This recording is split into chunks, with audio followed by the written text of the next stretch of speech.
Hey there, welcome back to PCOS Unfiltered.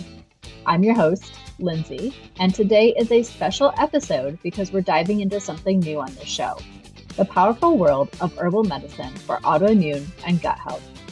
I'm beyond honored to have Bonni Hise, the inspiring founder behind Wild, Free, and Unbloated, and co-founder of the Food Freedom Rebellion with us. Bonni is a gut health expert who turned her own roller coaster journey with gut issues, stubborn bloating, and autoimmune struggles into a mission to help women feel better, fast, without restrictive plans, and absolutely no one-size-fits-all solution. Bonni offers deeply personalized nutrition and herbal medicine services, including assessments, customized meal plans, gut health restoration, and educational workshops grounded in holistic healing. She helps women ditch the crap that's chemicals, refined sugars, additives, processed junk, and embrace natural solutions that actually work to balance their bodies and reclaim their energy. In today's conversation, we'll explore how herbal medicine can support healing from the inside out and how Bonni integrates these plant-based tools into her nutritional approach. Trust me, you're in for a ride. But before I go any further, I have something powerful to share with you. This October, I've been hosting a virtual event called Unwritten, Healing Beyond the Diagnosis. And if you're ready to finally go deeper than symptom management, this is for you. You'll hear real stories of healing from women who've been where you are, including Bonni, and then practical tools that actually work, mind, body, and beyond. Tap the link in the show notes to grab your spot for the last session. You don't have to settle for managing it. It's time to rewrite the story your doctor never told you was possible. As a reminder, the content shared on PCOS Unfiltered is for informational and educational purposes only. The views and opinions expressed by the hosts and guests are not intended to serve as medical advice. Always consult with a qualified healthcare professional before making any changes to your diet, exercise, or treatment plan. The information shared is based on personal experience and expert interviews and is not a substitute for professional medical guidance. Now grab your favorite herbal tea and let's get started.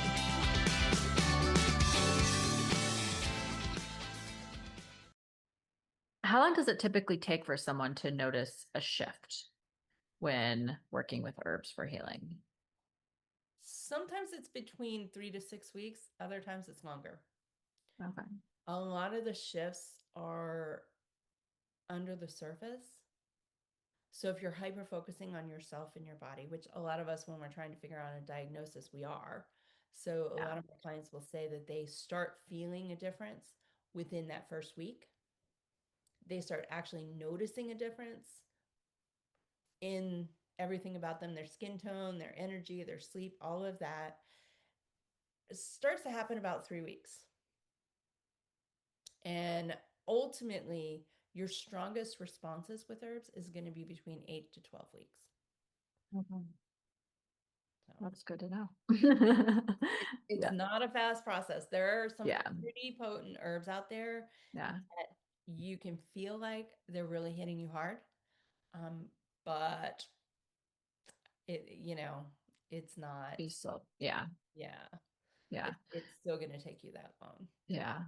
I know I feel like obviously I don't incorporate herbs, but even just working, with changing foods and habits with my clients, it's always skin and energy. I feel like are like the two Uh, biggest indicators that we're making progress. So so for many women with PCOS, Hashimoto's, or even an undiagnosed hormone issue, autoimmune condition that are curious about herbal support, can herbs help with the hormone and autoimmune connection as well? Yeah, absolutely. I mean, one of the best ways to help us as women regulate, manage, I hate the word regulate, but I mean, ultimately that's what we're trying to do is we're trying to regulate them. We're trying to get control of them and manage them. And one of the most effective ways is using herbal medicine. You're not throwing synthetic hormones into your body. Sometimes your body doesn't know what to do with that, which is where we get, some of the negative responses to hormone therapy that's out there, the Yeah. replacement therapy. With herbs, it's almost like your best friend's giving you a quiet hug. She was listening to you. She hears something under the surface and just feels like you need a hug. That's where herbal medicine can come in and just give you a hug. It's quiet, it's simple, it just slides in under the surface. Yeah. You know, you don't feel like you're pulling out your hair. Your hair starts growing back, like some of the symptoms of perimenopause, which can, it can feel exacerbated when you're dealing with any sort of autoimmune condition. The hot flashes, the feeling cold, the dry skin, the hair that like falls out everywhere, the new hair growth that feels like it's overabundantly growing, which PCOS clients, a lot of times that's what they're seeing. There's herbs that you can use to just kind of slide in, create that balance, and help regulate and support your hormones. Yeah. Really all they're doing. Herbal medicine supports your body in ways that we need it just to be supported. So what specific herbs would you say, for either hormone support, adrenals, thyroid, inflammation? I feel like you kind of probably talked about the few of them already, but anything more specifically? Yes, actually. So, everyone talks about ashwagandha and rhodiola, right? Um, if you are dealing with an autoimmune issue and your hormones are fluctuating, these are two you want to be very careful with. They're very commonly recommended. Ashwagandha is a relaxant, and rhodiola will give you some energy. So, if let's say you have chronic fatigue syndrome, for example, rhodiola is going to be a better choice. But if you took ashwagandha, it's actually going to exacerbate some of your autoimmune reactions and symptoms. Hmm. A few of the others, things that really support females are raspberry. Let me see. My brain just completely blanked on the one. I recommend it all the time. Oh I my. know there's one for PCOS. I see a lot of spearmint. Yeah, spearmint mint is one of those herbs that it resets the signals in your brain, and it's immediate. Cinnamon, spearmint, peppermint. Spearmint is a milder herb, so the reaction isn't going to be as strong as potent. Okay. Mint is amazing for just about anything. Yeah. Um, Yeah. I don't know why I'm blanking on that. I'm gonna send that to you because my brain, I'm just like, it's the one that I remember all the time. And it's We're, amazing for women. So I need to send that to you. we'll circle back to We'll go that. back to that. I will make sure it's in the notes, or I'll come and I'll put comments down below. So Okay. um, Perfect. so I mean, really with anything, like you're looking at things that are going to be soothing. So milk thistle, marshmallow root. Legitimately, ladies, you can make a marshmallow with marshmallow root, and that is your herbal medicine right there. Yeah. Yeah. But it's amazing for helping you not only calm your autoimmune reactions, but it helps regulate hormones. It helps just calm the whole nervous system, really. Yeah. What about nettle? I like nettle. Nettle is one of those that a lot of people have issues digesting. Oh, okay. And nettle also has a threshold. So nettle, holy Yeah. basil, St. John's wort. I love using these, but they have thresholds, and Gotcha. if you're dealing with any sort of specific issues that are exasperated, right? As we can see with autoimmune issues a lot and illnesses, um, then holy basil is actually going to trigger reactions rather than helping you with them. And Okay. if you take St. John's wort either too long or you take too much at one time, then it can trigger a reaction. So I tend to Hmm. avoid St. John wort, nettle, and holy basil. I mean, I love nettle, but I just haven't had a lot of clients who have been able to tolerate it well. Okay. That's So I guess interesting. usually, Yeah. yeah. Good to know.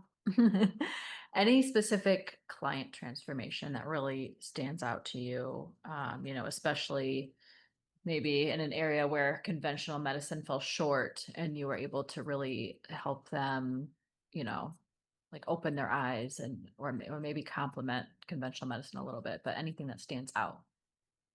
There's actually quite a few, but I think one that really stands out to me the most is, I mean, there's two, but I'm gonna go with Robin's story mostly because um, she is not somebody who came off medication. She actually does still take medication because of her chronic fatigue. However, it is significantly better than it ever has been. And she and I worked together, I think like 7 years ago, Oh, wow. or 7 years ago.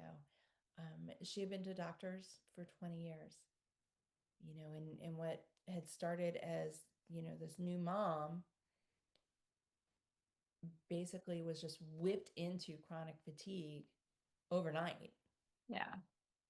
And I think her daughter was like 4 or 5 months old at the time. And she and I actually recorded a podcast episode on my personal podcast. So I can give you that link. So if you're interested, she tells her own Yeah. story. Effectively, it took them almost 3 years to figure out what was happening. And once they did, they were modifying her medications and modifying, supplementation in and out. When she and I worked together, the goal was to at least cut the prescriptions down into half, which she did, and discovered that there were just certain ones that she wasn't going to be able to let go of because of the level of her illness, the intensity of her illness. Um, Wow. she went from barely having a day where she could keep up with her husband and her daughter climbing, doing the tubing, that we do in Texas, um, to actually going on vacation and outperforming them. She was walking further than they did. She went down Oh, wow. the tubing river. I don't even remember how many more times, but they were tired. They were worn out at the end of the day, and she was still ready to go. And to this day, that's still her story. Yeah. And that's really what she wanted. She wanted to be back in life. She didn't want to to go tubing, something she's done her whole life, go down once and be done with it. She wanted Yeah. to go back around. She wanted to Yeah. have fun with it and, climb things and go up a mountain in Germany and, have a life without Yeah. having to take so many breaks. And we definitely did improve her diet. That was a significant portion of it, but without the herbal medicine support, there's no way that would have happened. Mhm. She anything that she did to try to improve her symptoms, to improve her body and her health, she would take 2 steps forward and her body would throw her 3 steps back, sometimes 5 and 10. And that's how it is Yeah. a lot of times. And you have to take things slow and steady. Yeah.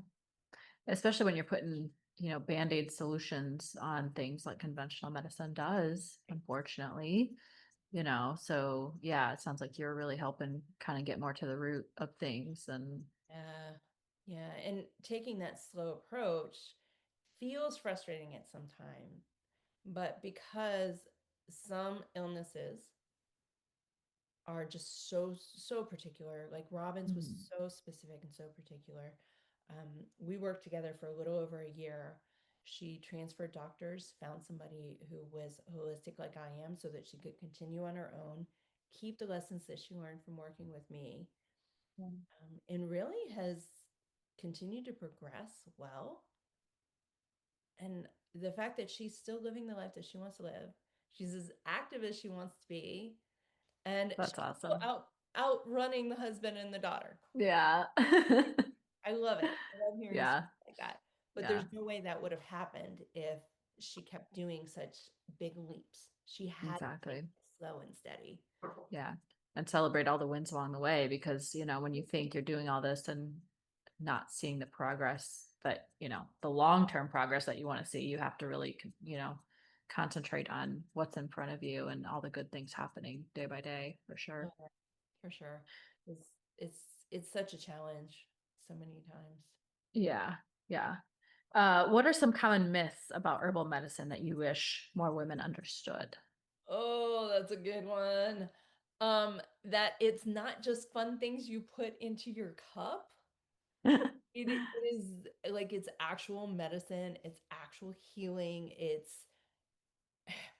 they can be harmful if used in the wrong way or if you're using it and you don't know what you're doing with it.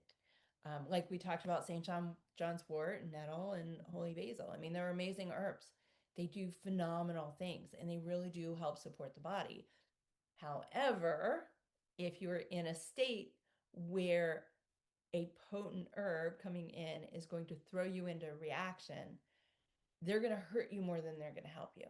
And it's this fallacy that all you have to do is just go buy some tea. And that's not really the case.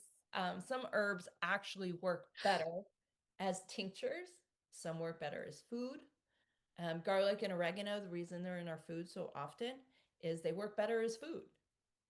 You know, they work better if Yeah. they're heated up just slightly and mixed in with other things. Um, you can eat a garlic clove, that's great, but ultimately it actually will be more potent if you put it into food. Yeah. I have a funny story. I mean, yeah, the things that I've heard, you know, it's this whole idea that um, herbal medicine is easy, you know, or aromatherapy will cure anything. Yeah. It's not the truth, you know, and then that whole like one size fits all. So because this herb works for you, it's going to work for everybody. Yeah. That's another good one. No, it Yeah. just you're not gonna you aren't going to use the same herbs consistently as your friend or your sister or somebody else that you know, even if your symptoms are the same, even if you've been diagnosed with the same illness, you, Yeah. you're not going to match because Yeah. we're all different. I have one client who can't use lavender Oh, wow. because her subconscious memory has a bad memory of lavender. So instead of being this calming adaptogen herb helping her with Wow. everything, it's the exact opposite. Yeah. Oh And my gosh. it's the perfect example for how herbs actually are. You know, there's this whole thing, there's this fight between complementary medicine and conventional medicine. Hmm. And the big thing is, you know, that herbs don't work. Well, it's kind of like prescription medicine. You know, you have these scientific tests and they have these groups of people that test the prescriptions coming out, right? And these groups of people are supposed to be representations of us, of general population. But the prescription medicine causes symptoms over here and side effects over here. Yeah. It doesn't work for these people. It's exactly the same. Herbal medicine started out centuries ago. Probably before that. We just only know about it centuries ago. Yeah. And it's not that they could cure all these things, it's they needed things to support their body. And now we're living in this world where we can actually access modern medicine and conventional medicine to Mm. help with that. You know, sometimes you do need it. I mean, you break an arm, and yeah, you can use Oh, herbal yeah. medicine, but Yeah. you probably still need to go to the ER. Exactly. I mean, but when you're looking at what herbs to use, what you use may not be the same thing as somebody else uses. Yeah. Yeah. So, We all have different backgrounds, different sensitivities, different, yeah, cultures. I mean, all that plays a role, different genetics. Yeah, it all plays a role. absolutely. And then And one last one I wanted to mention to you was that more is better. You know, peppermint got rid of my headache, so let me double up. That's going to bring the headache back. Just so y'all know, it's going to bring a lot of herbs have very thin thresholds. And what that means is the effectiveness is up to this point, and this tiny little window is the safety factor. And the Hmm. smaller the safety factor, the more potent the herb is. Wow. I learned that the hard way with my husband because I might have oversteeped some dandelion tea. Yeah. Yeah. And he definitely had a reaction to it. And, mhm. So I was like, but it was very eye-opening. I mean, he was fine, obviously, Yeah. Yeah. but after realizing what was happening, yeah, I was like, oh, I do need to actually pay attention to the time limits and the amounts and yeah. Yes, yes. I've had so many people call me up and they'll ask about that because they've had a reaction. And Mm, especially with a lot of the newbie aromatherapy people, they think the more you use, the better off you are. And yeah. it's a threshold. And if you put too many scents around or you pull too powerful scents around, your olfactory system shuts down Mm, and now you get nothing. yeah. Yeah. Yeah. Hmm. And that's the minimal reaction. There's so much that can happen. There's so much that can go wrong. So So you definitely need to work with somebody like you. yeah, Somebody that knows. that's the best thing to do. And Yeah. just make sure that whoever you're working with actually has a formal education. Yeah. Yeah. I I mean, mean, because you can Google stuff, you can, but yeah, if you're really trying to make some changes and really incorporate, more than surface level, cooking or, stuff like you've mentioned, then definitely that's where you would come in for sure. yeah. So that brings up a good point. How can you kind of vet safe, qualified herbalists like yourself? The best way is ask what their qualifications are. Many of us, so mine, I have a degree in alternative medicine, and my herbal medicine and aromatherapy education came from a, not an aromatherapy school. Oh my gosh, holistic science school. So I have a bachelor's, I have an associate's. My associate's is specializing in herbal medicine as well as the aromatherapy. My bachelor's was those last 2 years were focused on holistic nutrition. Mhm. Um, you want to look at where they're getting their education and make sure it's not a certification that was on the internet. You Yeah. can work with a master herbalist, which a certified master herbalist has to go through a number of steps to become qualified. And a registered aromatherapist is very similar. Hmm. And those are two Yeah. very good. So look for formal education, look for registered aromatherapist if it's aromatherapy, and then master herbalist is all of it, including aromatherapy. Yeah. I think that's a great point too, because I'll get stuff on Facebook, like complete this, Uh, herbal class or, functional medicine class. And it's like, for $97. And even if it's a certification, it's clearly not, yeah, not the route. I met someone probably about a month ago at a networking event, and she was promoting herself as an was a master herbalist, um, because she had used herbs her whole life. And I was like, Oh, wow. oh, but that's not really true. Yeah. That's not an official master herbalist. That's not what Yeah. the world sees as master herbalist. Yeah. Um, and she was just starting to formally educate herself with certification programs she found on one of the what is it, the like Udemy or something like that. Oh, I've seen that. Yes, that's Yeah, probably one of them that like popped up on my, yeah. but there was something, I think I looked into that too, and like there was something that I was not a fan of. Yeah. Yeah. I mean, I love those sites. I love that they have that available for the general public, but to take that, to not even just get started in it Mhm. and to call yourself that, it's scary Yeah. because there's a lot of harm that can be done. Yeah. Yeah. So, Yeah, definitely.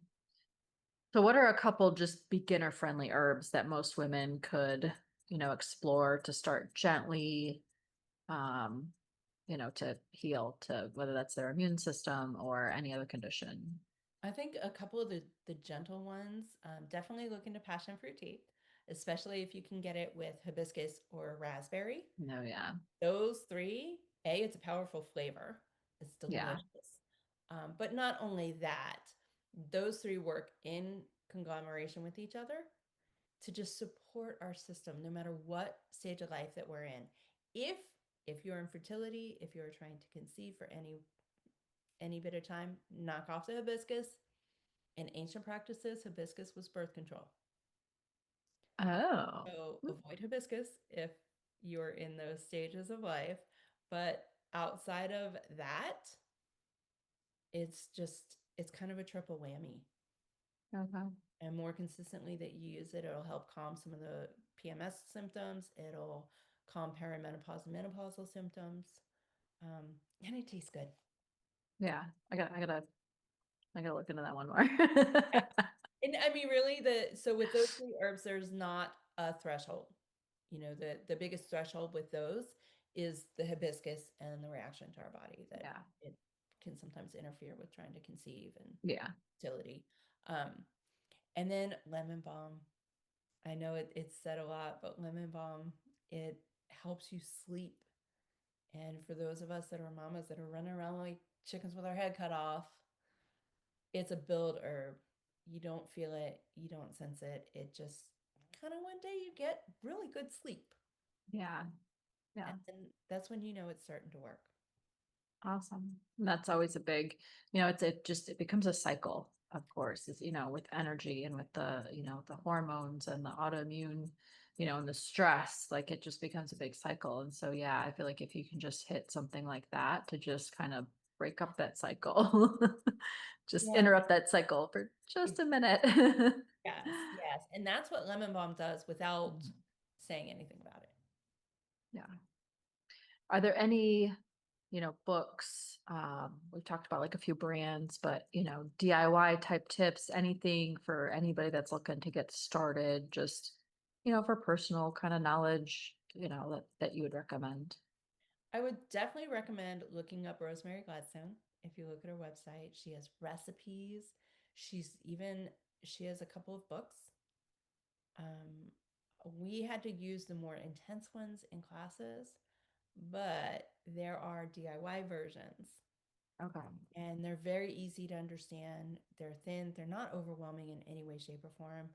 Um, a lot of her recipes she has online and she's available as well as, I mean, at this point, her team.